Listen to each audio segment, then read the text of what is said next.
A educação financeira pode mudar vidas e permitir a realização de sonhos que dependem de dinheiro.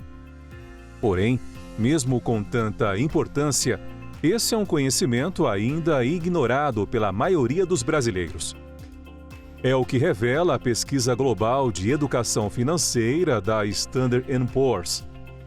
No estudo, realizado em 144 países, os brasileiros figuram na modesta 74ª posição, atrás de diversos países economicamente mais pobres. Outra pesquisa, publicada no Estadão, revela que 52% dos brasileiros não sabem como se planejar financeiramente, enquanto 46% não se sentem seguros para estipular metas de longo prazo. É verdade que, em matéria de finanças, os resultados têm mais a ver com a disciplina do que com a própria educação. Porém, pessoas educadas financeiramente tendem não só a ser mais disciplinadas, como fazem seu dinheiro render, porque são mais informadas e esclarecidas. Olá, vamos a mais um Rede Vida Serviço. Você sabe quanto recebe, quanto gasta por mês? Consegue guardar um pouquinho do que entra ou o salário parece que escorre, evapora assim que cai na conta? Se você está com dúvida e não sabe como administrar o seu dinheiro, fica tranquilo, você não está sozinho e tem solução. Mas não sou eu que vou explicar, não. Quem vai explicar para mim, para você e dar dicas de como lidar melhor com o nosso dinheiro é a mentora financeira Juliana Campos. Obrigada, Juliana, por vir aqui ensinar a gente a administrar o nosso dinheiro. Eu que agradeço, Ana. Agradeço a oportunidade. Estou aqui a seu dispor e a dispor de todos os telespectadores. Então, vamos começar dos princípios básicos da educação financeira. Quais são, Juliana? O princípio básico que a maioria das pessoas conhecem é dividir receita e despesa, gastar menos do que ganha. A grande incógnita é, eu sei disso, mas não consigo fazer isso acontecer na minha vida. Então, a maioria das pessoas sabem que tem que gastar menos do que ganha, que tem que ter mais receita do que despesa, mas no dia a dia, a verdade é que as despesas superam as receitas e a maioria do povo brasileiro, nós temos aí uma quantidade de mais ou menos 64% das famílias brasileiras endividadas. Então é um número muito alto. Nós temos aí a maior parte dos jovens, 72% dos jovens até 24 anos já endividados também com o nome sujo. Então, nós temos um problema seríssimo no Brasil, mas ele não é somente da parte técnica, que é entender que receitas devem ser maiores do que as despesas, mas é também a parte psicológica, mental e emocional, que é, ok, eu sei que eu preciso gastar menos do que ganho, mas como eu faço isso? Como eu entendo e sinto isso na minha vida? Até porque é muito difícil, né? O pratinho, a conta ali no final não bate.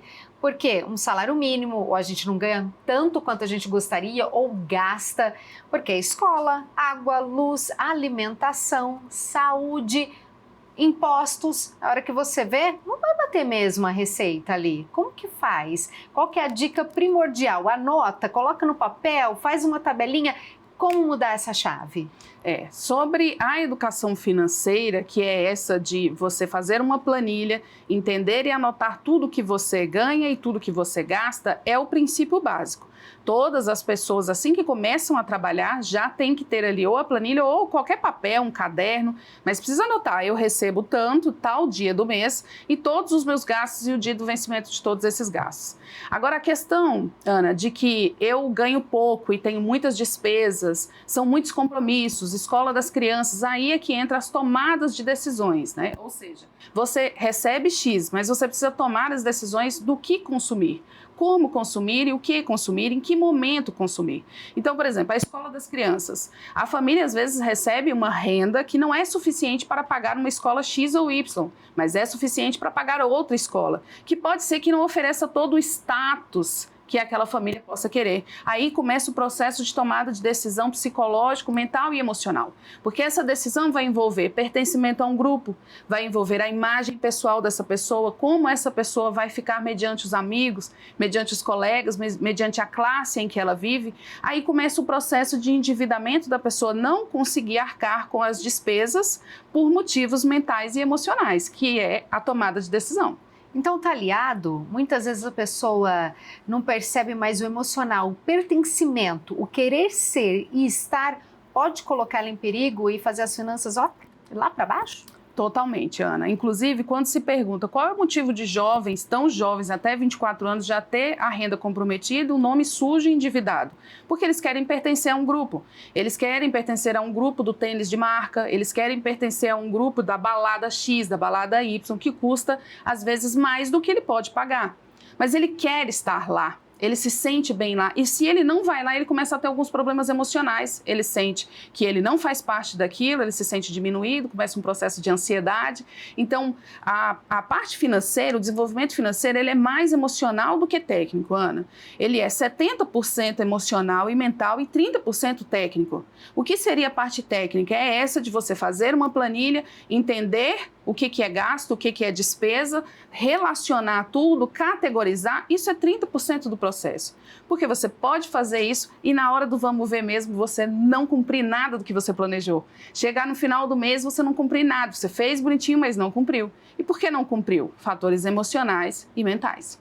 Agora, quem está assistindo a gente pode pensar, tá bom, Juliana, entendi. Mas se fosse fácil fazer essa educação, planejar, fazer desse jeito, aliar emoção com dinheiro, com trabalho, todo mundo ia ser milionário. Mas não é fácil, Juliana. Como eu faço? Me socorre. Vamos ajudar o pessoal lá de casa? Vamos lá.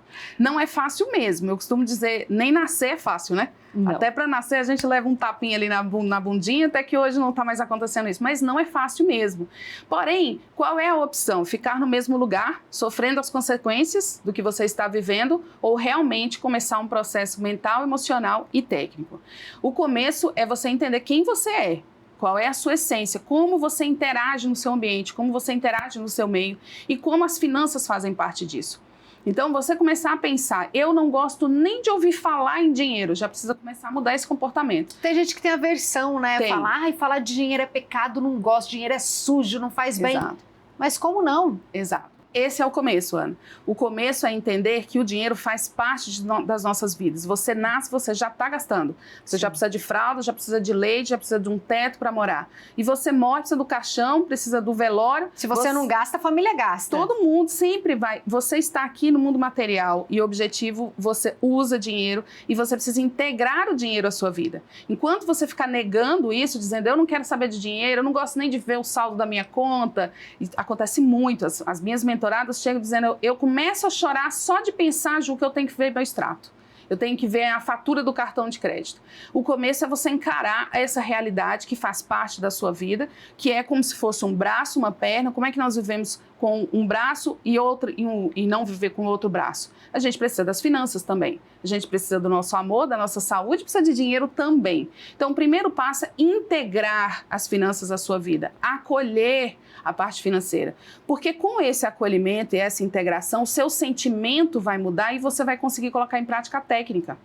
Por que as pessoas não conseguem colocar em prática a técnica? Porque não integrou, não ama, não acolhe, não vivencia, odeia, não gosto, não vai querer mesmo, vai sentar na mesa e vai começar a chorar quando for lidar com as finanças. Então é um processo inicial de integração, de acolhimento. O dinheiro faz parte da minha vida sim, eu respeito o meu dinheiro, respeito a minha vida integrando o dinheiro e agora eu vou colocar isso em prática. E começa o processo mental, emocional e técnico. Comece agora, gente, mudando ali, ó, a chavinha do pensamento. Dinheiro é bom e ele traz possibilidades. Falando Exato. nisso, a gente tem uma pergunta lá de casa, vamos ouvir? Ah, que ótimo, vamos lá. Olá, tudo bem a todos? Tudo bem, Juliana? Juliana, explica melhor o que significa mente rica. Obrigada, um beijo. Ah, que Obrigada, pergunta Caroline, linda. que pergunta boa, né? Pergunta ótima. O nome da minha empresa é Mente Rica. E por que mente rica? Porque a mente precisa ser rica antes de qualquer outro bem material, antes de qualquer outra coisa. Uma mente rica é uma mente que pensa em possibilidades, em probabilidades, que pensa em saídas, que pensa em soluções. Uma mente rica é uma mente que consegue perceber que ela precisa de equilíbrio, que nem sempre vai ser somente geração de renda, mas também ela vai precisar usufruir, ela vai precisar vivenciar esses momentos na vida, que ela vai precisar guardar para o futuro. Então, uma mente rica, ela consegue pensar nessa possibilidade de viver o hoje, aproveitando que a vida acontece aqui e agora, mas que eu também preciso me programar para o futuro. Essa é uma mente rica. Então, a mente rica é uma mente que sabe que existem inúmeras possibilidades e que ela pode sair de determinadas situações aplicando o conhecimento que ela vai ganhando na vida. E a máxima, dinheiro não traz felicidade, essa mente rica não pode pensar jamais, né? Não, porque não é verdade, né? Não é verdade. Primeiro que felicidade não tem a ver com o dinheiro. Felicidade é um estado, né? A pessoa está feliz, se sente feliz com ela mesma, com os atributos internos. E o dinheiro é algo que possibilita tranquilidade, conforto, situações de experiências de vida. O dinheiro possibilita experiências, possibilita bens materiais. A felicidade é algo interno, é algo que é você com você mesmo, com a sua essência, com seus amores, com a sua forma de ver a vida, os seus paradigmas. É um estado. Juliana, você acha que a busca dessa mente rica, ela está relacionada com o acúmulo de bens ou não tem a ver, não tem relação? Depende do que esse acúmulo de bens pode trazer para essa pessoa. Eu vou dar um exemplo para você. Uma família que precisa de uma casa para morar. É um bem. É um bem, é um patrimônio. Esse bem tem uma importância familiar, tem uma importância sentimental para essa família. Neste sentido, não é um acúmulo de bens, é algo que vai propiciar o conforto, a tranquilidade e a segurança para essa família. Garante as necessidades básicas dessa família. O que seria, então, um acúmulo de bens? Seria aquela pessoa que só se preocupa em ter cada vez mais e não usufrui. Tão pouco compartilha. Então, o processo de vivenciar a experiência da prosperidade e da riqueza é você possuir, sim, mas você vivenciar, experienciar, usar e também compartilhar. Ter a possibilidade de compartilhar. Vou dar um exemplo para você, Ana. Os grandes milionários e bilionários. No meu mestrado, eu estudei 150 milionários e bilionários para entender como eles pensam, como eles se comportam, como é a vivência deles, né, para chegar onde eles chegaram. Quando as pessoas dizem assim, mas é porque a pessoa já é rica mesmo, ela tem todas as facilidades. Mas o que acontece com um milionário e um bilionário? Primeiro que ele muda o contexto histórico. Se a gente pensar, por exemplo, no Steve Jobs, se a gente pensar no iPhone, mudou o contexto de telefone em todo o mundo. Mudou a história do telefone. É um antes e depois ali do iPhone. Essa é uma forma de compartilhar a riqueza, de vivenciar a riqueza e compartilhar a riqueza. Outra coisa, geração de empregos no mundo inteiro. É um processo de compartilhar a riqueza, de vivenciar e de compartilhar. A prosperidade e a riqueza bem entendida e sentida é essa, a que você vivencia e compartilha com o outro, com o todo, né? Com todas as pessoas. Você falou de um número alarmante aí dos jovens endividados, mas também os adultos. Aí a pessoa que está assistindo a gente se viu nessa situação. Aí pensa, meu nome está sujo, estou cheia de dívida, não sei como fazer. O que eu faço? Empurro tudo isso com a barriga, deixo meu nome sujo, vou perdendo tudo, não tem problema? Ou pera, tem uma solução para eu limpar meu nome e começar de novo e fazer bem feito e ter uma mente rica, uma vida próspera? Tem solução, sim. Enquanto tiver vida, há solução. Enquanto tiver vida, tem um jeitinho para tudo. É começar, querer e entrar no processo e começar a fazer. E você começa mesmo fazendo, que é executando receitas e despesas, compreendendo, eliminando gastos supérfluos, esse daí precisa de imediato. E a partir disso também precisa começar a pensar, Ana, em geração de renda. Porque o que acontece muitas vezes é que a pessoa tem uma determinada renda que muitas vezes não está mesmo suportando nem o básico. Ela precisa adquirir mais conhecimento, ela precisa adquirir mais qualificação e ela precisa gerar mais renda, ela precisa crescer do ponto de vista patrimonial, ela precisa crescer do ponto de vista mental, emocional e técnico também. Precisa adquirir mais qualificação, mais conhecimento, colocar em prática, desenvolver algo para gerar mais renda. Não é só ficar equilibrando os pratos. Precisa crescer, precisa gerar mais renda também. Tem que descobrir um gatilho aí para ter uma renda extra, além do trabalho que já faz, ter um outro caminho. Vai fazer um doce, um salgado, um bordado, fazer uma jardinagem, alguma coisa para ter essa retenção e liquidar as dívidas. Não é só, eu não gosto, inclusive no meu método, não tem a geração de renda na qual a pessoa ocupa mais tempo de agenda. Porque eu primo para que a pessoa vivencie a vida, viver o momento presente, viver o hoje. E como que ela faz para ter esse Ela faz um processo de identidade, de essência, de vivência do propósito e da missão, e ela integra no que ela já faz algo mais, que ela não conseguia enxergar antes. Eu vou dar um exemplo para você. As minhas mentoradas, por exemplo, a minha mentorada tem um salão de beleza. E ela vem sobrecarregada. Ju, olha, eu não estou conseguindo produzir mais dinheiro, não estou me desenvolvendo mais e eu não sei mais o que fazer. Durante a mentoria, então, eu ajudo ela a entender qual é a identidade dela, o que ela faz de melhor, porque isso não ocupa tempo de agenda, Ana.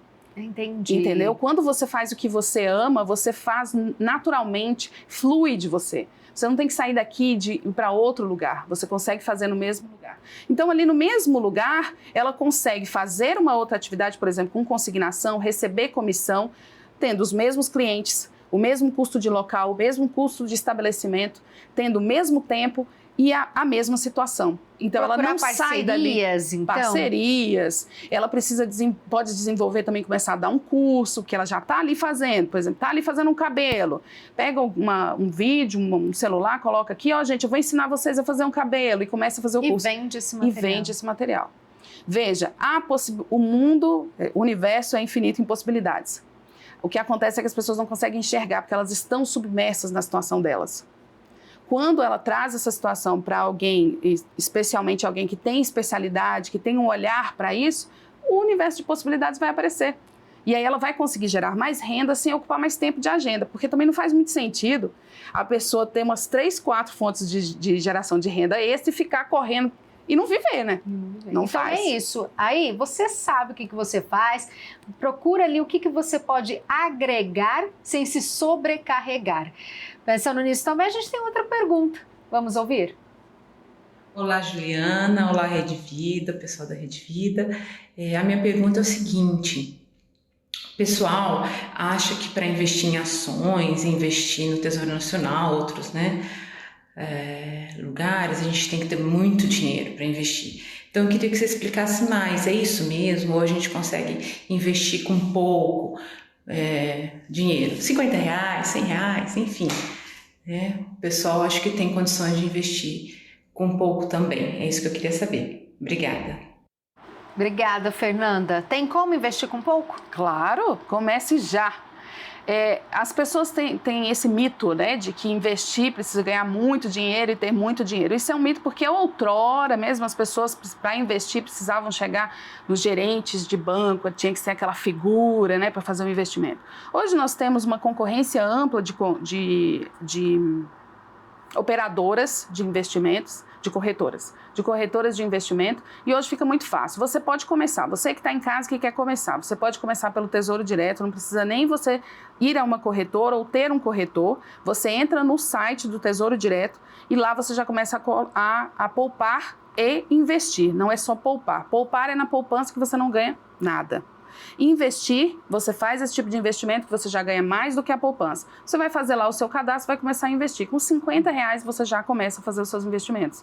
Então, R$50 hoje, eu costumo falar, você compra uma pizza e olhe lá, né? Sim, tá mais caro. Tá mais caro. Mas você já começa a fazer os investimentos. O segredo do investimento não é tanto o valor, mas é a constância e a consistência, Ana. O Tesouro é o lugar que você acha mais seguro para começar. Para quem está começando, renda fixa, né, que tem um fundo garantidor, e prático. Você entra ali, você não precisa nem do acesso a nenhuma corretora, mas se você já está num outro estágio, que você já tem um pouquinho mais, você já pode fazer o acesso em alguma corretora, que tem muitas, você pode ver qual fica melhor para você, e você já começa a fazer os seus investimentos.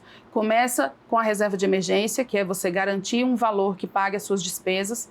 Eu costumo, antes nós orientávamos 3 meses de despesa, para você guardar o equivalente a 3 meses de despesa. Depois da pandemia, nós estamos orientando 6 meses de despesa. Então, se a sua despesa é 5 mil por mês, orienta-se que a sua reserva de emergência seja 6 vezes 5 mil. Guardou isso, aí sim você começa a investir em renda variável, porque a renda variável é aquela que o nome já diz, ela vai variar. Hora você vai ganhar, hora você vai perder, pode ganhar muito, pode perder muito. Então, para começar, renda fixa, que é protegida pelo fundo garantidor, faz primeiro a sua reserva de emergência e depois vai para o mundo. Olha só que dica boa para você começar a aplicar o seu dinheiro. E após atingir um recorde em 2021, o endividamento das famílias brasileiras chegou a 78,3% em fevereiro de 2023. Os dados são da pesquisa de endividamento e inadimplência do consumidor realizado pela CNC, Confederação Nacional do Comércio de Bens, Serviços e Turismo.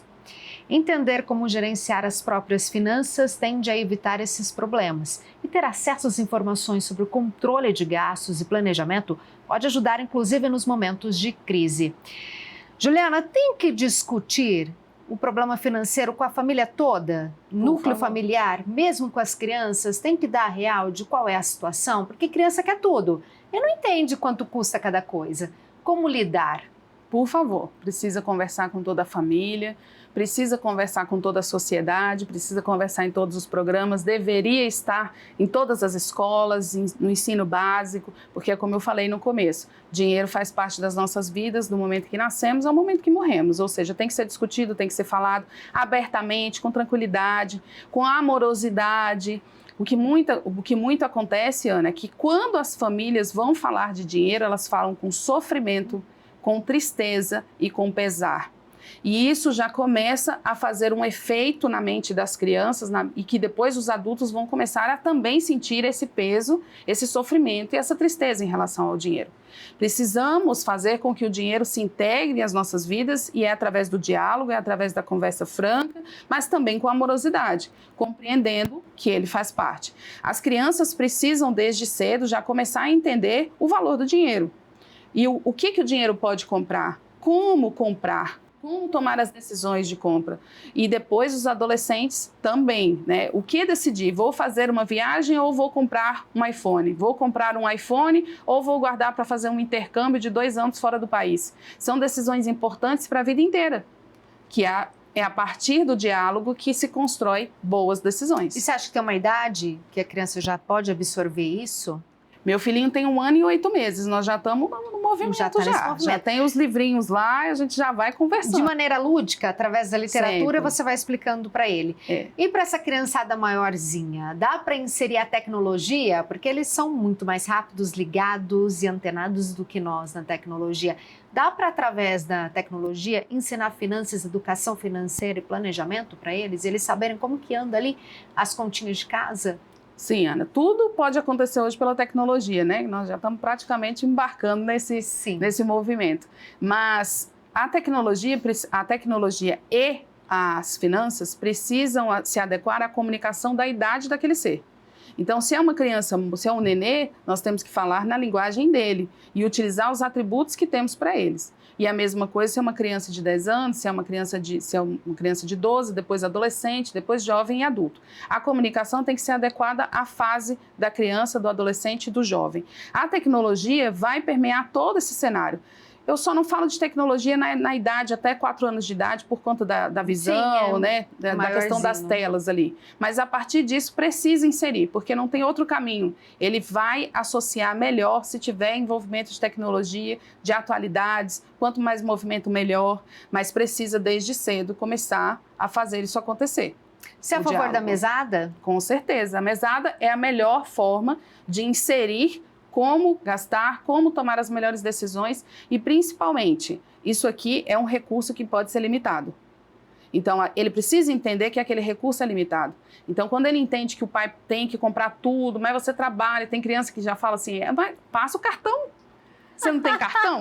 Passa o cartão. Então, é porque ele não compreendeu que é um recurso limitado. Também tem que pagar, né? O que é o cartão? Isso tudo precisa ser dialogado. E assim, francamente, abertamente, explicar o que é um cartão. Às vezes, os adultos pensam que as crianças não entendem. Entendem tudo. Fale mesmo assim. Mesmo que você pense que ele não entenda, fale mesmo assim. A verdade e a realidade. Explica o que é um cartão de crédito, como que se faz. Você achou que ele não entendeu? Ok, tá lá. Uma hora ele vai usar. Vai ficar guardadinho Exato. Aqui. E eles surpreendem porque eles entendem. Exatamente. E tem como administrar. Você pode gastar até tanto, você vai ajudando. Você dá a mesada, mas você vai dando os conselhos e pontuando o que pode ser feito. A mesada é exatamente para isso. Aqui, durante a mesada, já começa o planejamento financeiro.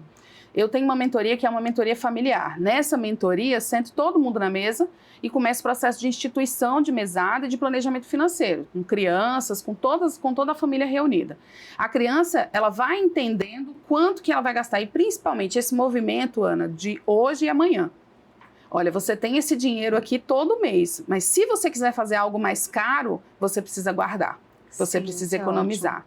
Isso é ouro para uma criança, porque ela começar ela crescer fazendo isso, guardando para depois, ela vai ter um futuro muito mais tranquilo. Ah, estou no caminho certo, então. Vou contar Isso aí, aqui. que bom, parabéns. Dou uma mesadinha para o meu filho, ele tem já o foco no presente do aniversário, na viagem que ele quer fazer, na exposição que ele quer ir, então ele guarda certinho, não gasta, para chegar até lá e ele ter o direito de gastar na mesada dele. Ótimo, É esse isso, o caminho. é nesse caminho, tá no caminho certo. Tá no caminho certo, parabéns. Olha que bom. Mas para eu aprender mais, tem livro aí, né, Juliana? Ah, tem meu Mostra presente para gente. você, Ana. A Juliana Esse é é o meu escritora. livro. Qual câmera aqui vai pegar para mim? Renatinho? Quem comprar, quem ler o seu livro vai encontrar o que nessas páginas, Juliana? Conta pra gente. Como uma Conto. vida rica pode ser barata. Conta pra gente. Ana, esse livro é para as pessoas que já entenderam que dinheiro não é tudo, mas que não é possível ignorar o dinheiro, que é o que nós estamos conversando aqui. Esse é um livro sobre psicologia financeira, sobre o entendimento mental e emocional das pessoas. Ele tem inúmeros casos das minhas mentoradas, histórias reais em que eu ajudei essas pessoas a se desenvolverem financeiramente, curando feridas emocionais, curando processos psicológicos, traumas, bloqueios que foram desenvolvidos desde a infância. Esse processo, as pessoas precisam começar a entender que dinheiro é um resultado de tudo que há na vida. Não é só sobre o bem material ou só sobre a moeda, a espécie. Mas às vezes você pode ter um complexo materno, um complexo paterno, um bloqueio seríssimo que lá na infância essa criança pode ter visto o pai agredir a mãe por motivo de dinheiro, ou a mãe passar necessidade por motivo de dinheiro, e associar tudo isso ao dinheiro e ter dificuldade em prosperar. Ter dificuldade em ter resultado financeiro. É a associação de mente, emoção, cura emocional e aplicação das técnicas financeiras. Porque a partir desse momento em que ela se libera desse bloqueio, desse trauma, ela tem condições de gerar renda, de fazer aquele movimento que eu te contei. Um movimento de propósito, de missão e de colocar para o mundo aquilo que ela faz melhor. E isso gera o retorno financeiro. E onde eu posso encontrar esse livro? Quem está assistindo a gente, mais uma vez aqui, ó. Maravilha. Está nos principais marketplaces, está na Amazon, está no Magazine Luiza. Como uma vida rica pode ser barata, você pode colocar lá no Google que você vai encontrar nos melhores marketplaces. Adorei, Juliana. Adorei tudo que você falou aqui, o seu trabalho. Vou ler, esse daqui é meu, ó. Já vai ficar na minha cabeceira, já vou ler, aprender, poder ensinar. Obrigado por vir aqui falar de educação financeira de uma maneira tão simples pra gente. Que bom. Eu que agradeço, Ana, agradeço a todos. Muito obrigada pela oportunidade e aguardo seu feedback. Darei, pode deixar. Que bom. Este foi o Rede Vida Serviços sobre educação financeira, uma ponte entre você e seus objetivos. Até o nosso próximo encontro. Obrigada. Tchau, tchau.